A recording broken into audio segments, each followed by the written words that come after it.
What's up, guys? Back with the bike. We got some more Amazon parts somewhere over there for the bike. I do have these tires that I ordered for it.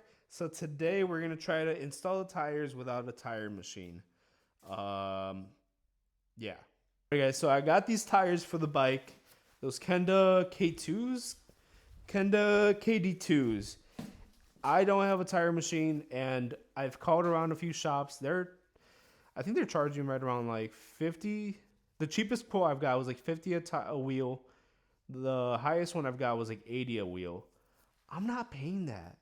This bike has Amazon parts on it. You're crazy if you think I'm paying that. So after watching a few YouTube videos, I'm gonna try to change out the tires myself.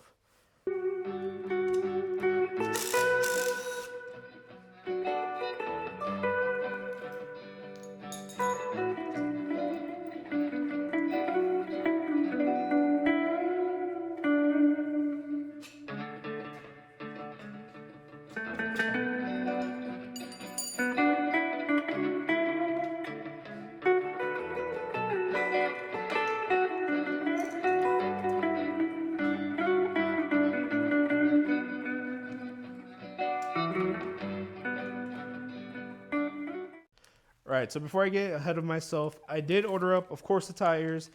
I got these 90-degree valve stems from Amazon and this spoon kit for the tire on Amazon. So we're going to see if we can do it.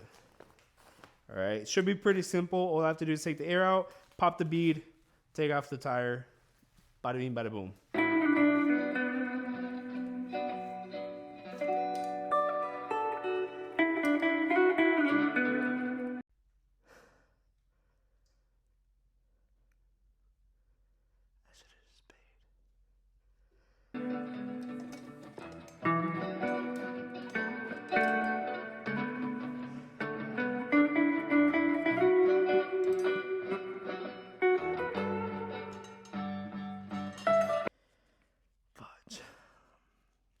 That being said, I got these cool like little 90-degree valve stems from Amazon. Hopefully they don't leak, so I don't have to take the tire off again.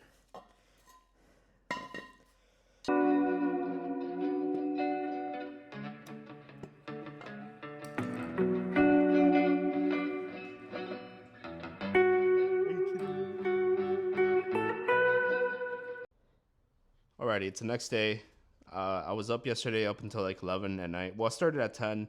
Right around like 11, I finished installing this rear tire. It took a little bit longer than I expected because the bead was just so stuck on there, and I really didn't have any good tools to kind of get the bead to pop. Is it worth it? I personally think it's worth it. Instead of paying like $50 plus like shop fees that they have, like if they use brake part cleaner, they'll charge you for that. Balancing, which I mean, you can tell them that you don't want to balance, but to save yourself $50 and just spend like 30 to 50 minutes on it, I think it's worth it, guys.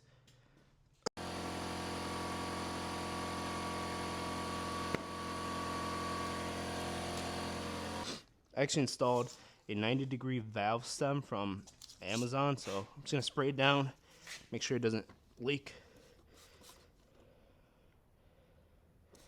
Spray around the bead, make sure nothing's leaking. Alright, I know it looks kind of sketchy, but trust me, a lot of people have done this before. It's stable. I already kind of tested it a little bit. It's good. But actually, as I was recording this, I got another Amazon delivery for my front brakes. So I already have the rear brake. I don't know if I showed you guys last time. Let me see if I can find the other one. So I got these rear brakes from Tusk. They're high performance centered brake pads. I got the rears and I got the fronts.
alignment.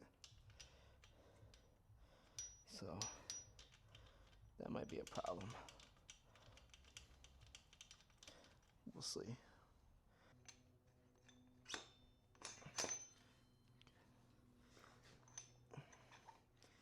That was super smooth. All right, now you put this on right here. Yep, that clears. Shouldn't have an issue.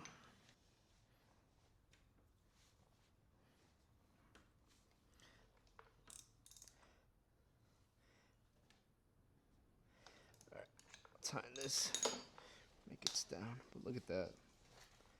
That's not bad.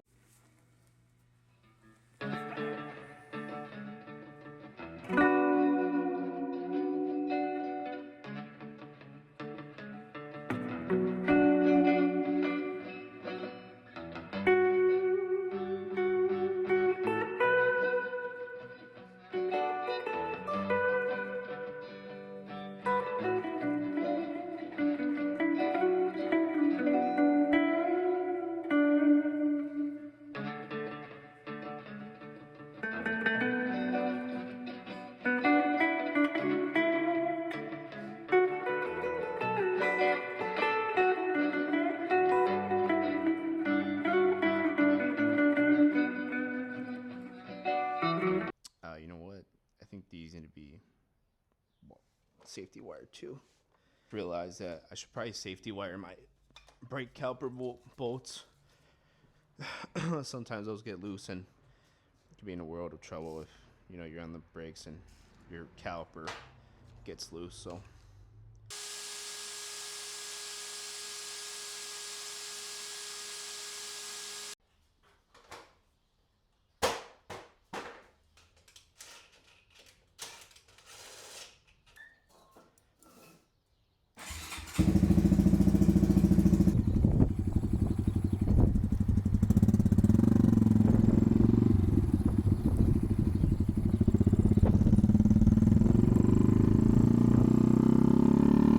now look at this thing, guys. I know it doesn't look like I did anything, but the amount of hours that I've put on this bike is just, it was a lot. I mean, from things not fitting to me trying to retrofit stuff, it's definitely come a long way. I personally think it looks really good. Almost finished. I still need to get the front suspension done. I still need to adjust a few things on the shifter and on the brake side. For whatever reason, it doesn't want to lock up the brakes. I feel like I just have to adjust it. Shouldn't be a problem. But other than that, I mean, even in a dirty garage, this thing looks really nice.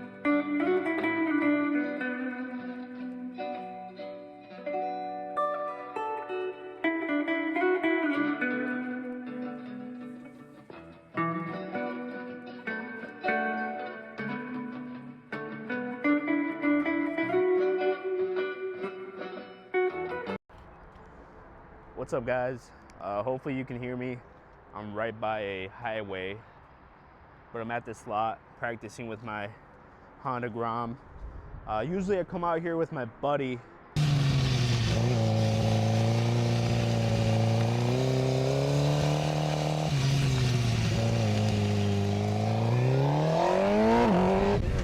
Or with my buddies to kind of, get some drills done. We put some tires over there and go do like figure eights. I decided to come alone today just because my buddies are super good. They're really good out here and I feel like a noob. So I decided, you know what, let me come out here by myself. Let me see what I can do and actually put my head down. Also to test out the bike. It's not finished. Clearly I'm missing a grip, missing some bar ends and a few other things. So hopefully I don't drop it, but who knows. It's a good thing I've been bringing it out though. I've been bringing it out for the past week or so. On and off. I don't think I've added that to the videos, but yeah, I've been bringing it out here, testing it out. Good thing I've been doing that though, because I found out a few things that were loose, like my shifter, one of the bolts were loose. So I put Loctite on that, tightened it back up. Testing out the throttle, I actually found out that it lacks, or there's like a delay, so I have to tighten it up, from when I give it gas. Like you can kind of see how much play it has. And I ended up dropping down the forks. I still don't have the new springs on there, but I ended up dropping down the forks to give it more of like a shorter wheelbase. I would put you guys closer, but I really don't want to hit my camera. I've seen it happen with my buddy. I'll see if I can put a clip on here.